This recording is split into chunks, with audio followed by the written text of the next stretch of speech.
on YouTube. Hall of Fame coach, Super Bowl champion head coach Barry Switzer with us. He was at the National Football Foundation Awards dinner, and he joins us now on Sikkim 365 Radio. Thank you, Barry, as always, Coach, for being a part of the show. What does Brent Venables coming back to Oklahoma mean to the program, and does it stabilize some things that looked like they were a little bit iffy there for a few days?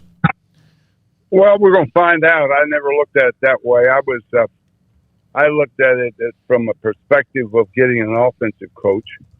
We were losing an offensive head coach who had a unique talent and ability to recruit quarterbacks because he coaches the quarterbacks, he game plans with the quarterbacks, he calls the plays, spends all his time on the field, off the field with the quarterbacks. That's a tremendous advantage in recruiting the quarterbacks and receivers. And Lincoln had that success in doing that. I didn't see where hiring a defensive coach really helped you, but it did, in other words, didn't have the pop, didn't have the glamour, the pizzazz that you want in your recruiting for offensive players. I think we've changed that. Brent Venables, I've always liked. I knew him when he was here. I think he's very approachable. He's engaging, got a great personality. He's a good football coach. I'm not in any way opposed to him being our head coach. I was just looking at it from the perspective that I looked at it as a coach helping our team going forward in recruiting. Because recruiting is the key, as you know. And but when I heard that, I looked at two programs. I looked at Mike Leach, who's my guy, and then Lane Kiffin has a lot of baggage, we all know. But Lane doesn't call the plays, but his offense has given Alabama fits the last couple of years, and they do a great job. And I was thrilled to death to find out that the damn guy is from Oklahoma, was here at Oklahoma, and now is probably coming back to be our offensive coordinator.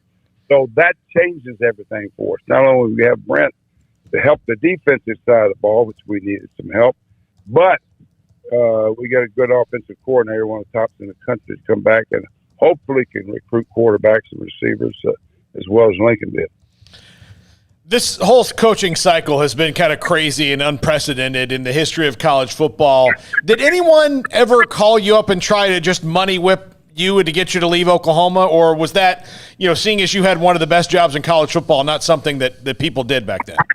No, you're going to piss me off. You start talking about things like that. I coached. We were 38-0, hadn't lost a game in 38 games at Oklahoma, and I was making $24,000 a year. My first 3 years, we were 32-1-1, and won 2 national championships back to back, and 2 undefeated seasons, and I made $24,000 a year. And these damn bastards make $8-9 million. I told I ran in Las Vegas. I ran into a U.S. Senator, Tommy Tuberville, who was a coach at Auburn, is coaching the SEC, and I know Tommy. I knew him when he was in high school in Hermitage, Arkansas. I told Tommy, I said, all you damn guys are throwing all that damn money away in Washington. Why don't you give reparations to old football coaches? I guess we deserve it. No, you start talking about that. I missed out on that. I really did. I don't think that my salary, I ever made more than $100,000 a year. And I had to make the job worth $1 million by me going out and creating the talent on my television shows and my radio shows. And I had to do about 4 of each to make that type of money, and which I did, but it was left with me to do it. I can either do it or not do it. It wasn't given to me. So it's different deal, different age, different era. But I'm going to tell you something. Oklahoma had a hell of a lot to do with it because we sued the NCAA in 1981. Went all the way to the Supreme Court. They let us sell our popcorn and Coke in the stands, but they wouldn't let us sell a product that we produced on the field. We won, and that changed the game. All divisions 1, 2, and 3, men and women's sports could negotiate their own contracts by league or school. And you think Notre Dame made some money? They signed a contract individual with NBC, and for 40 years they've had that contract. And how much has that been worth to them? Yeah. all because we sued the NCAA at University of Oklahoma.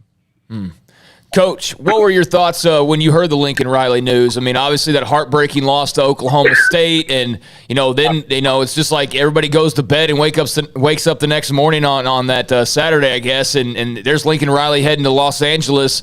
What were your thoughts as you saw all that unfold? About the damn loss than it was him leaving, and I think that it would have helped a lot more if he had won the game and then he left. But I look at it a couple of different ways. I don't like the way how he did it, but I don't blame a coach for leaving for a better situation. If it's money wise, it motivates him, that's fine. But it's ironic and somewhat the schools can go to the end of leagues, change leagues, and go to different conferences and do it for money. And that's what Oklahoma's doing. They're going to leave him for $22 million. So why in the hell aren't we upset with Joe Castiglione? He went and took the money and left the Big 12. Maybe the Big 12 is upset with him. But you can't criticize a coach trying to go improve himself financially and his family. You got a short one in this game anyway. So I look at it a little bit differently than the rest of them.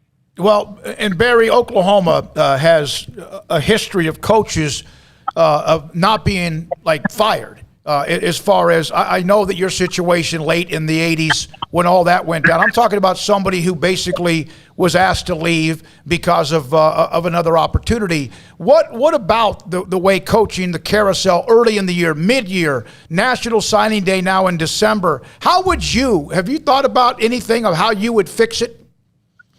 Well, damn sure wouldn't want the signing date as early as this. That's with this portal we have now, it's tragic. We can lose a lot of players here before even signing date.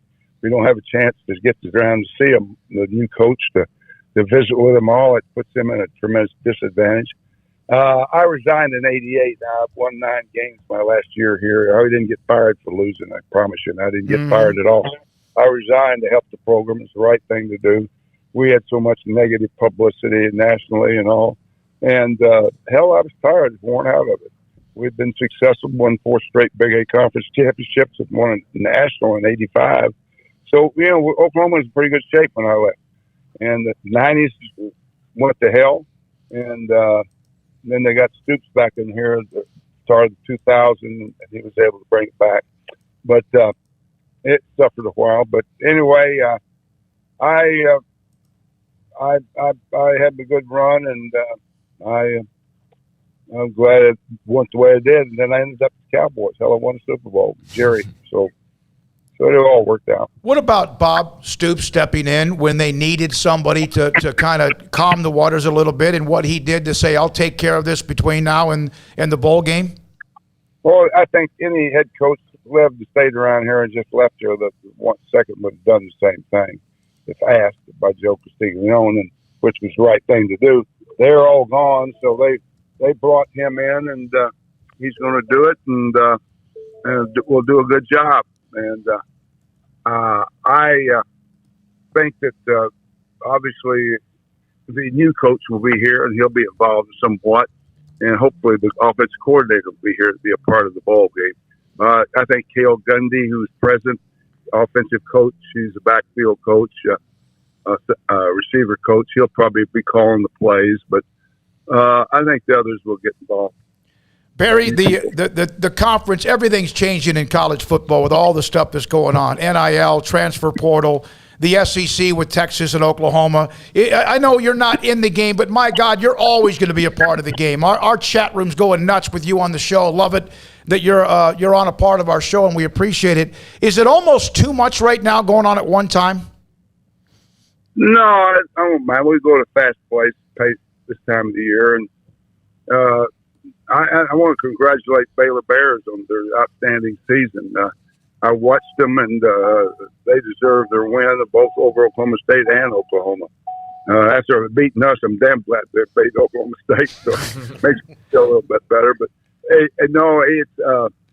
they've done a great job, and their quarterback, I can't believe that guy played linebacker, and they moved him to a damn tailback, and he ended up being They did a poor evaluation of talent down there. Let me tell you. You let a guy like that play 1 year at running back and have the speed, quickness, the power he had. But anyway, is Bohannon okay? Has he got another year? Yeah, he has options to come back, and of course they've had a break now with the bowl not being for another couple of weeks, and so they'll continue treatment with him as well. Well, I'm gonna tell you, the guy that backed him up did a hell of a job. He really did. He was outstanding, and of course he was outstanding too. And I was impressed how they played this year. So they're definitely in the Big 12. They're definitely a team that you have to contend with. How about that goal? Go ahead. Sorry. I coached my first game against Baylor, 1973. My first game as a head coach was in Waco versus Baylor. Grant Taft. Yeah, what a job he did. Craig? Coach, you mentioned the game. I was just curious your thoughts on the ending there with that goal line stand, Oklahoma State having 4 opportunities to try and punch it in, and Baylor getting a play right there 2 inches short of the goal line to basically win the game. Just your thoughts on that drama and that finish. Well, that's what it is. It's game of inches, and our play. The team makes the fewest mistakes usually wins ball games, and people don't realize how big plays kicking games are. And I look at our game with them, and there are 2 plays in the kicking game that killed us. We win the ball game if we don't. If we win those 2 plays in the kicking game, we would have won the ball game, but we didn't. And so we fumble at the 4-yard line, the punt, and we let a damn guy run a kickoff back on us. So that was the difference. Thank you, Barry. Appreciate it as always. You give us great access, and we appreciate it when you do. Thank you.